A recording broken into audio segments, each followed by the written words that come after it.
high side. Murphy shooting, save a rebound on the view.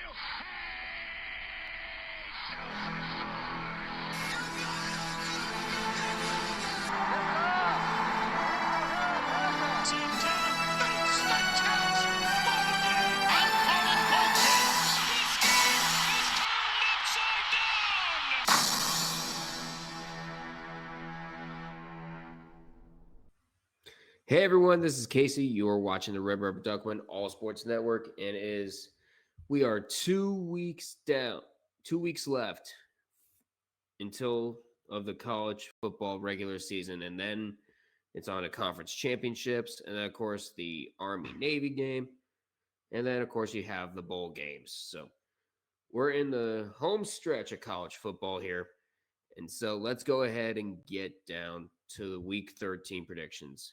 We have a few games where both teams are ranked, as well as the start of the SEC cupcake schedule, but we will be doing those games nonetheless. So, to start things off, we got the number 13 Miami Hurricanes taking on the Virginia Tech Hokies. Now, Miami has put together back-to-back wins for the first time since its 5-0 start, and the Hurricanes were ranked as high as number 2 in the country before losses to Louisville and SMU. Put them in this predicament. Like, they can still make it to the ACC championship, but they need a lot of help if they want to reach the college football playoff. As for Virginia Tech, they're basically done. Loses of 4 of their last 5, and they're playing in their home finale. So they're already out of the picture for a bowl game, and the Hokies are going to fall short of finishing a regular season above 500 for the 6th straight year. But let's see how much James Franklin fixes that next year.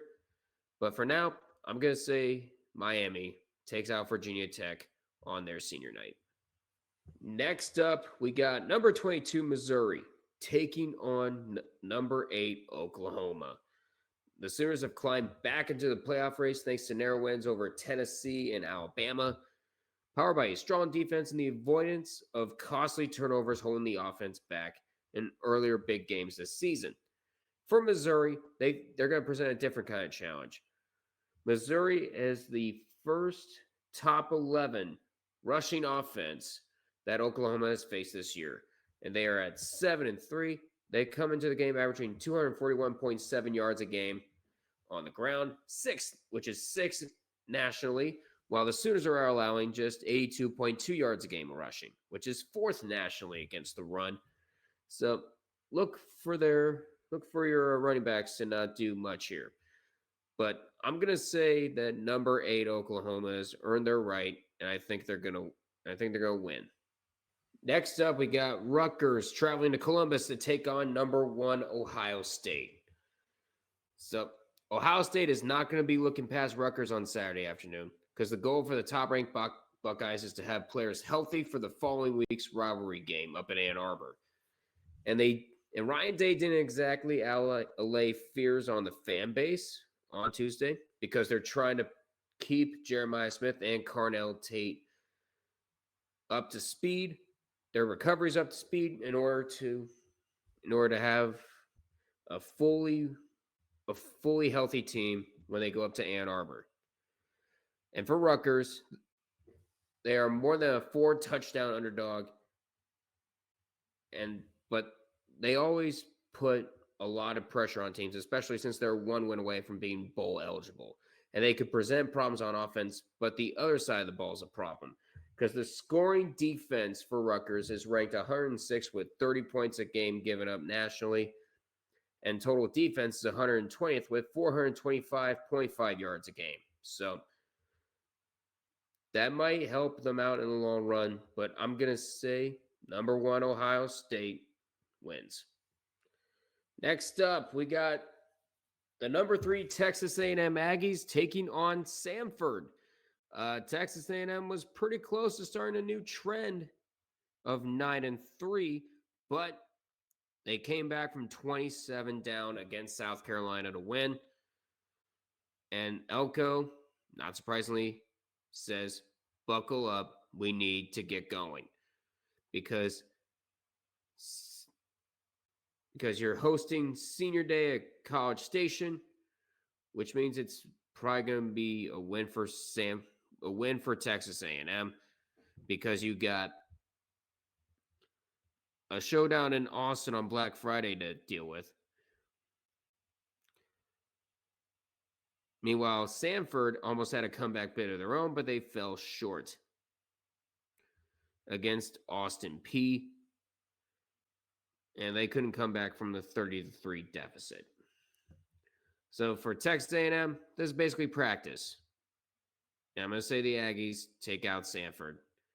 And if you end up losing to Samford, say goodbye to any chance of you beating Texas. Next up, we got the number 4 Georgia Bulldogs hosting the Charlotte 49ers. Georgia has already finished up their SEC slate with a 35-10 win over then number 10 Texas. So the Bulldogs are not going to be able to clinch a spot in the SEC title game this week, but they did receive help in hopes of reaching its 5th straight game in Atlanta. As for Charlotte, good luck. This team is 1-9. Their only victory was over Monmouth, and each of the 49ers' last 9 losses have been by double digits. The offense is averaging 16.9 points a game, while the defense allows an FBS most 475.1 yards a game. Tim Albin, I hope you're ready to see your team. What's the word I'm looking for here? Getting crushed. I can't really say anything else because many people will turn into a sexual innuendo. But I'm going to say Georgia takes out Charlotte. Next up, we got number 10 Alabama hosting Eastern Illinois. Now, a win for Alabama will not bolster any college football playoff hopes, but a loss to Eastern Illinois, yeah, you could pretty much kiss that goodbye. So Alabama had their 8-game winning streak halted when they fell at home to then number 11 Oklahoma. And that setback dropped Alabama down 6 spots in the CFP rankings. They're still in the bracket, but if they end up having a pretty bad performance against Eastern Illinois, you might see that drop a bit lower. Crimson Tide quarterback Ty Simpson said he would prefer everyone to stop talking about the playoffs because you got to focus on the task at hand, which is what you need your quarterback to say. I love that mindset. So the Crimson Tide are tied with Ole Miss for 3rd place in the conference race. Meanwhile, Texas A&M and Georgia hold up the top 2 spots. Georgia has already held up their end of the bargain. They're just hoping for collapses everywhere. And I'm going to say that Alabama, for right now, takes out Eastern Illinois. Next up, we got number 17 Texas taking on Arkansas. For Texas, the odds of making the college football playoff are now slimmer than a piece of paper. They have dropped 7 spots in the latest college football playoff rankings, and they would likely need to win their final 2 games. Arkansas, and of course, the Lone Star Showdown against Texas A&M. Fortunately for them, they're both at home, and you need to have some upsets from teams ranked above them for a 3rd straight trip. And for Arkansas, they may be the best 2-8 team you've ever seen. They saw their losing streak extend to 8 games with a 23-22 setback at LSU. Arkansas's Taylor Green passed for 165 yards with 2 interceptions and rushed for 70 yards and a touchdown. Unfortunately for them, it wasn't enough to get back the Golden Boot. And I think the best 2-8 team will become the best 2-9 team in the nation. I'm going to say Texas takes out Arkansas. Next up, we got number 9 Notre Dame hosting Syracuse. Ever since losing the first 2 games of the year to Miami and Texas A&M, Notre Dame are now right where they want to be. They've won 8 games in a row, including a 37-15 win on the road against Pittsburgh. This is why you don't rank Pitt, kids. And then you have 2 more games left, and they both have teams with losing records. The first one is Syracuse, who sit at 3-7, and they're going to try to play spoiler. But the Orange have lost 6 straight games, including a 38-10 loss at then number 18 Miami last week. So they're no longer in contention to make a bowl game. But Fran Brown said he's looking forward to a high-profile matchup against a championship contender, and he praised Freeman said he felt thankful for the upcoming challenge. Yeah, you're probably going to regret it once you get to South Bend. I'm going to say Notre Dame takes out Syracuse. Next up, we got number 14 Vanderbilt hosting Kentucky for their final home game of the season. And this could be Diego Pavia's final home start as the Heisman Trophy candidate. Might run off the field for the last time, barring a surprise home playoff game, but that might not happen. He's sung a winning tune since his arrival in 2024, turning a 2-10 program in 2023 into a team competing for an at-large bid in the college football playoff this year.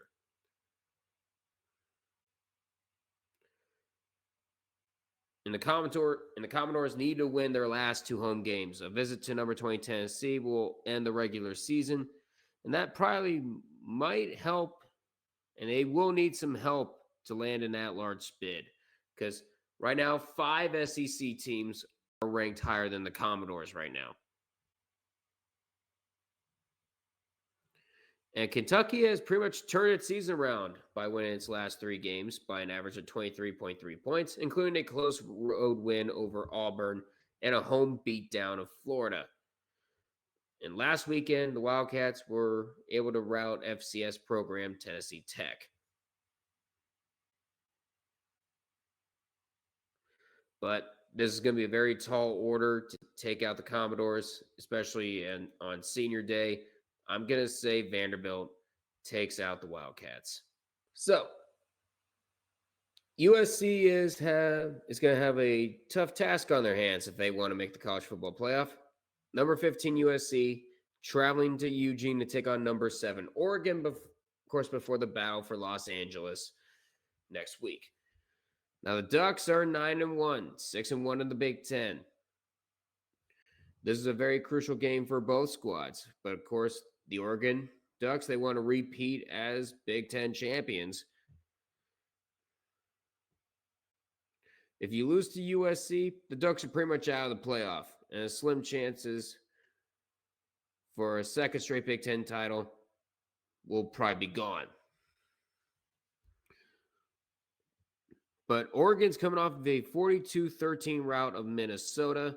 Dante Moore throwing for 306 yards and 2 touchdowns. But USC scored 19 straight points in a 26-21 comeback win at home over Iowa. So both of these teams, they can perform well at any time. So USC needs to win for their playoff hopes to stay alive, and Oregon needs to win for that and their Big Ten title hopes to stay alive. But we'll see what happens. I'm going to say Oregon takes out USC. Next up, we have number 24, Tulane, traveling to Philly to take on Temple. Tulane just got into the playoff picture as the group of 5 slot. Temple did lose 14-13 to Army on Saturday. Last Saturday, I should say.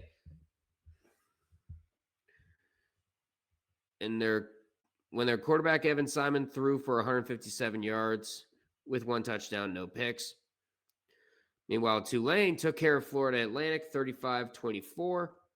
And Jake Retzlaff threw for 241 yards and 2 touchdowns and a pick. So this is going to be, you can see this being a quarterback duel already.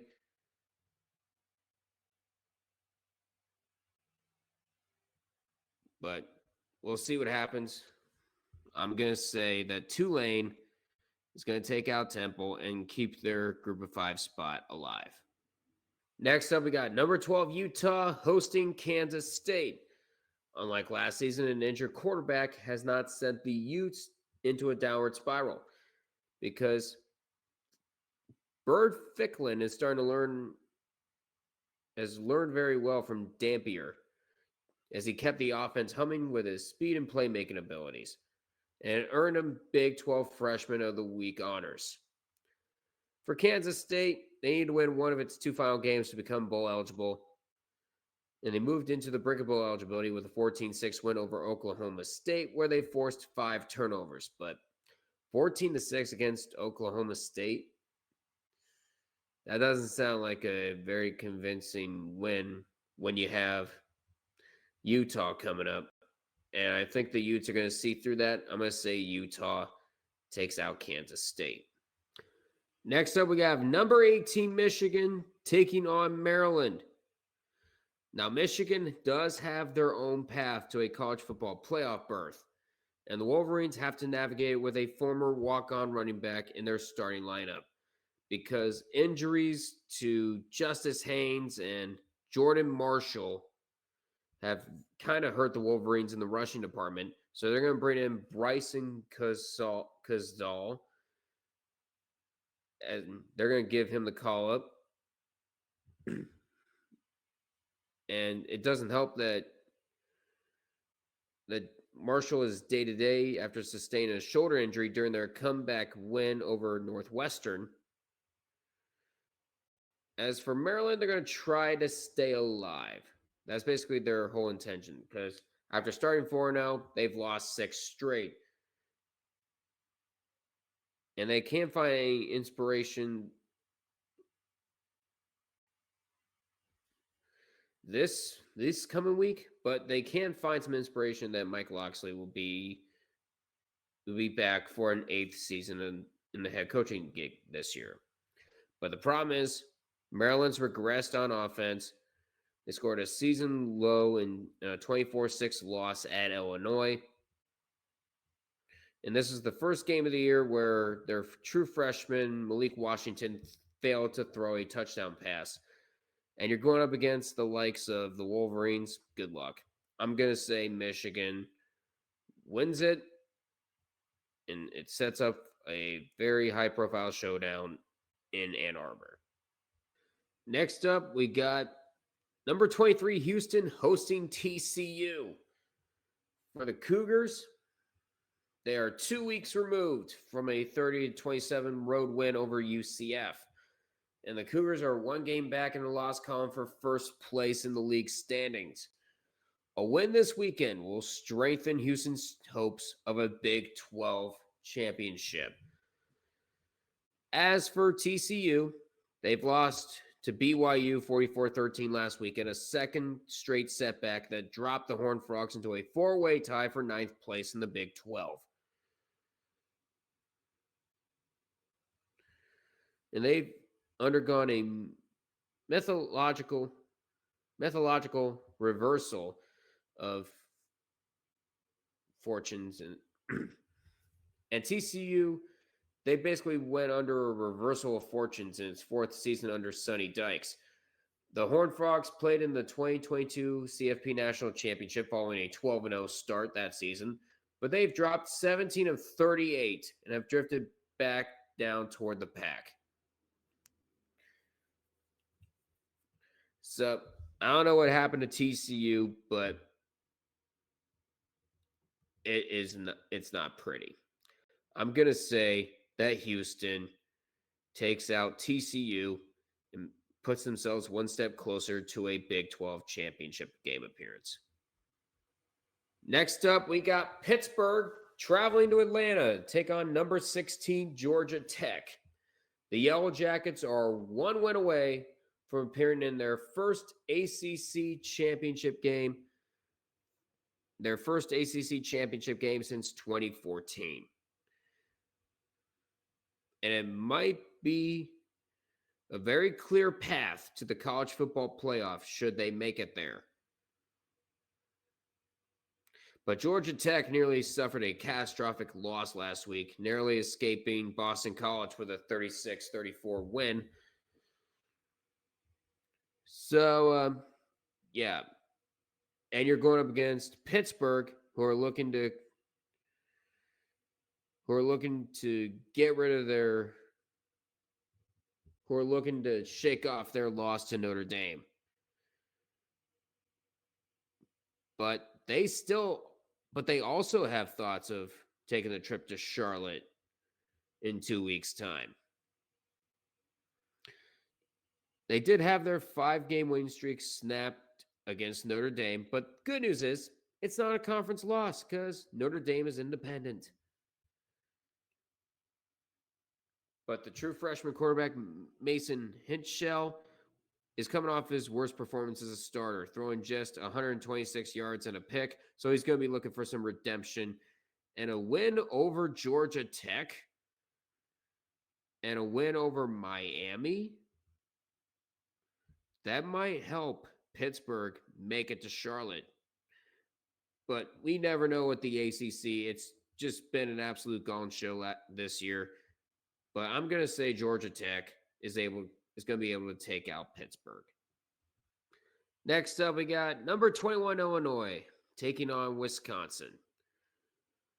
Illinois is coming off of a 24-6 win at home over Maryland behind 2 touchdown passes from Luke Altmaier.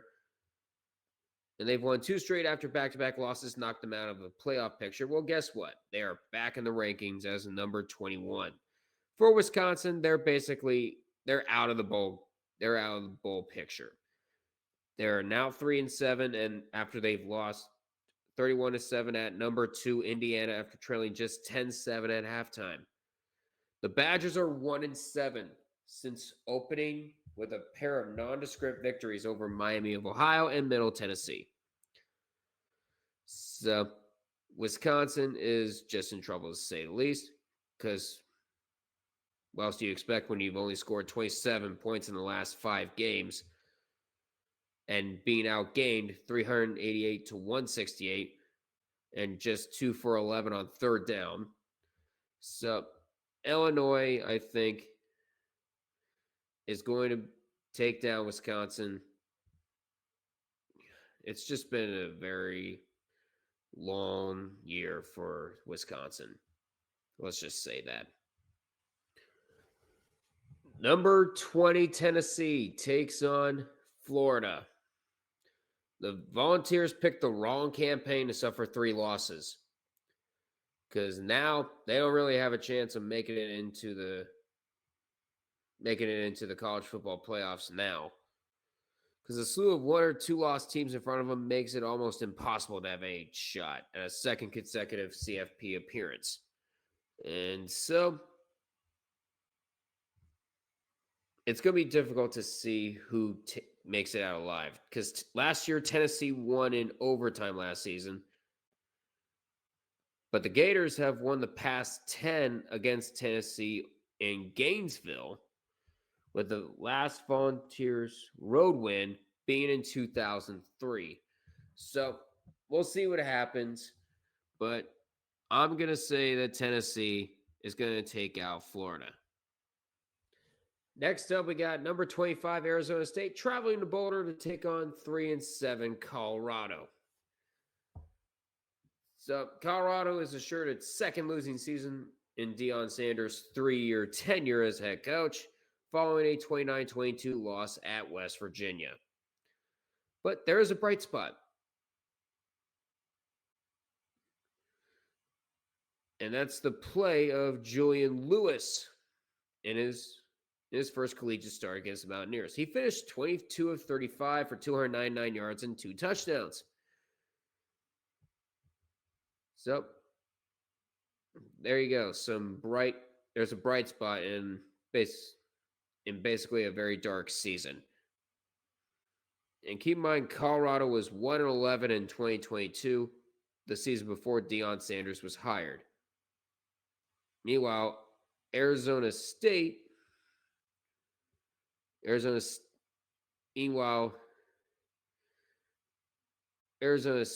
led by veteran backup Jeff Sims, He's coming off of wins over Iowa State and West Virginia after Sam Levitt suffered a season-ending foot injury against Houston.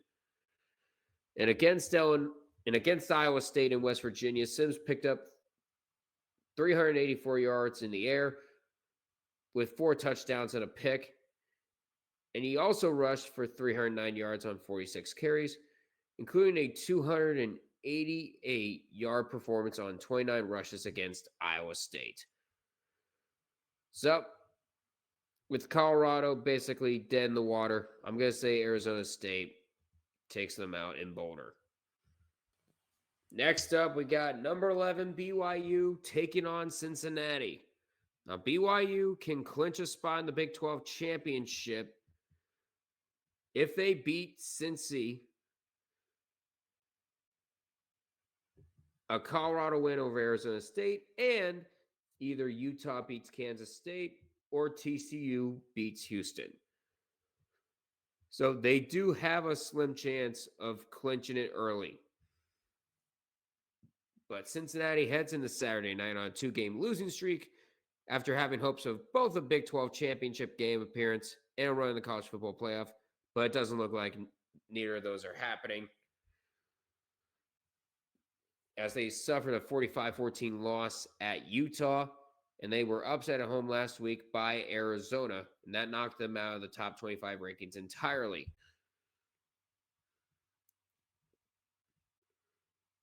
And the BYU defense leads the Big 12 with 14 interceptions, and they're tied for 4th in the conference with 25 sacks. Yeah, unfortunately, I'm going to say BYU takes out Cincinnati, but I don't think they're going to be clinching the Big 12 championship appearance just yet.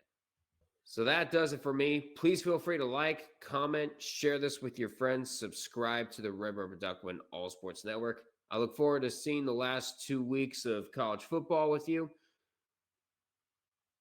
And keep in mind, we do have that Red Zone stream on Sunday. So I look forward to seeing you guys there. But until we meet again, I will see you all in the next one. Take care, everyone.